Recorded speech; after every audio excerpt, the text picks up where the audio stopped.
Good morning. We are just about to enter Central Park because today I want to show you my top 5 favorite Instagram photo spots in the park, as well as give you some general photo posing tips to get photos like these.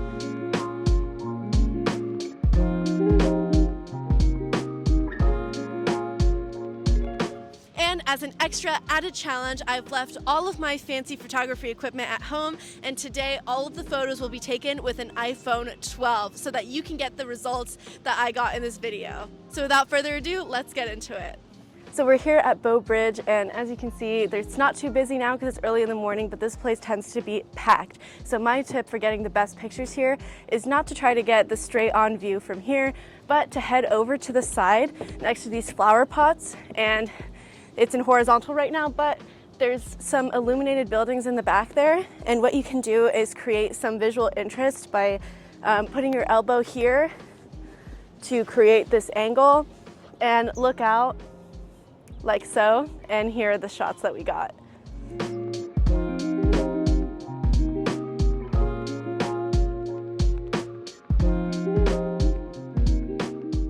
If it's way too crowded to even get a sideways shot, we can head over this way to my favorite secret spot. Sometimes the key to getting the perfect shot when there's crowds is to get some perspective. So we're gonna get away from the bridge to get it in its entirety, this way.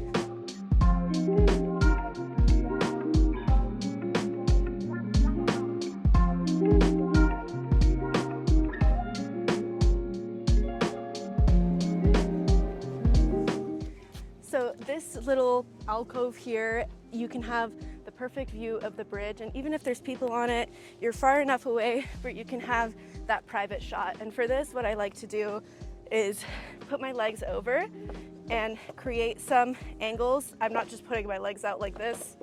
I'm creating a V shape and kind of placing the skirt over.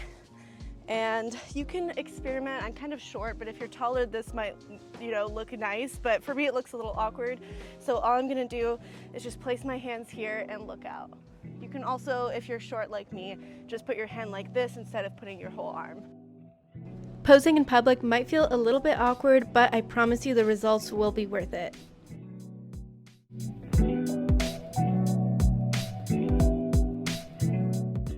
Another great way to get a picture is to get between this so you don't have like the wood blocking your perspective. And this is one of my go-tos. If you follow my Instagram, you know it's the skirt twirl. It just looks good. It gives you something to do with your hands, and it creates like a dynamic motion in your photo. So just kind of whip it back and forth. You can smile and look up like so. And another way to create like an intrigue in your photos is to actually face backwards.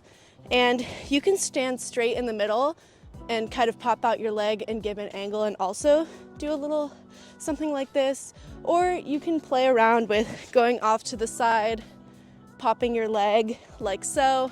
Play around with your skirt, just move around and have fun with it. And don't forget that for creative photos, just don't stand right in front of the camera and smile. Try to do something fun and interesting.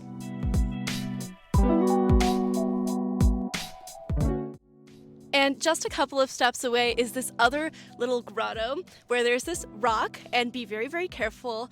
Get up on that rock, swing your feet over, and you've got another picturesque shot with Bow Bridge. And my trick again, in case it wasn't clear last time, is instead of putting my legs out like this or crossing them, which sometimes can look really awkward, is I just draw this foot into an angle, position my skirt, and it looks a lot more natural. And again, you can play around with putting your hands on your knees. I mostly like to look out for these scenes when I have a beautiful picturesque place behind me. And here are the shots we got.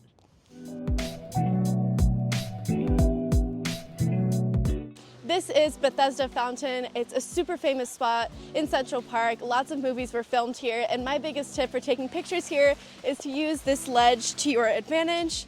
You can go ahead and sit, do the little skirt trick, and for this what I like to do is put one heel up on the ledge, put the other one below, and create that angle with your dress. And the great thing about the height of this is that you can also lean forward, kind of put your hands like this, do a little bit of this, and you've got yourself a great shot. And of course, the classic skirt pose. And here are the shots that we got. While I was shooting this, the cutest thing happened. Central Park has off-leash hours in the early morning, and so there's lots of dogs swimming in this fountain, and this one came right up to me. I'm so glad that I happened to get a shot with this adorable dog.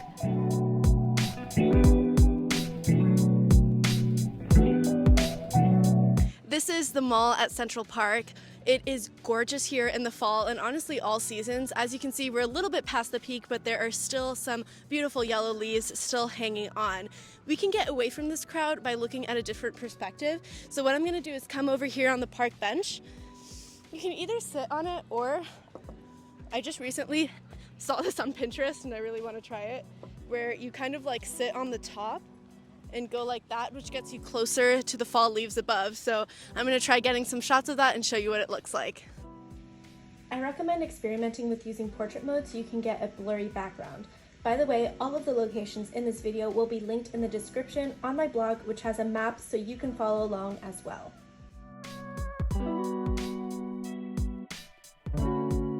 This weekend is the New York City Marathon, so Central Park is a little bit crazy, but that's what's great about New York. There's always something fun going on. Check out all of those marathoners getting ready for the big day tomorrow. Super, super exciting. You never know what you're gonna find in Central Park.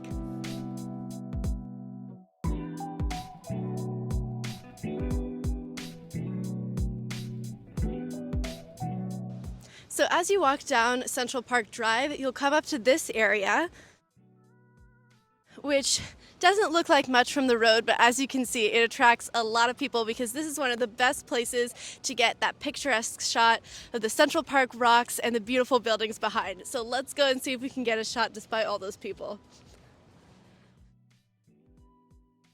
So once you get up to the rocks, it's a pretty straightforward shot. I mean, the background pretty much does most of the work for you. You can just stand here, put hands on one hip, flick your skirt, which is my favorite move, and you can also use a scarf to kind of create some dynamic motion.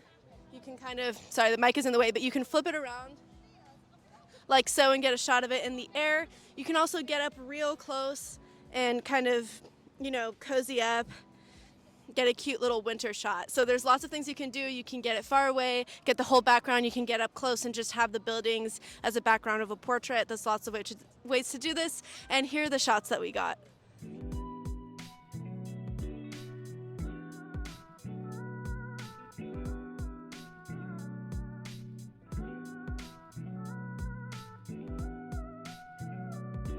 So we're by Gatsbow Bridge, I think that's how you pronounce it. This is another bridge that's super, super popular. It's at the further end of the park that's closer to the street, so it's definitely just as popular as Bow Bridge. But again, you can get a different perspective, and I love that there's all this shrubbery around. It gives like this wilderness fairy kind of vibe. Because the ground is uneven, you can kind of put one foot up on higher ground to create like an angle. And just look out, the classic, you know all my tips and tricks now. So just to recap, my top poses and tips is create angles by lifting your leg, lifting your arm if there's something to prop your arm on. Another one, a go-to if you really don't know what to do, it's kind of play with your clothing, adjust your shoe, play with your scarf if you have a scarf. And the biggest thing you can do is create unique angles and different perspectives. So instead of doing what everyone does, which is taking a picture on the bridge, try to get away from your subject. The same with the rock and the buildings in the background. Instead of just getting a whole big shot with the full length of the building, you can get up close and use those buildings as kind of a background. That's all for this video. If you enjoyed it, please make sure to like and subscribe so I can make more videos like this. And I'll see you next week. Don't forget to check out the link in the bio, which has my blog with the map with all of these locations. I'll see you next week. Bye.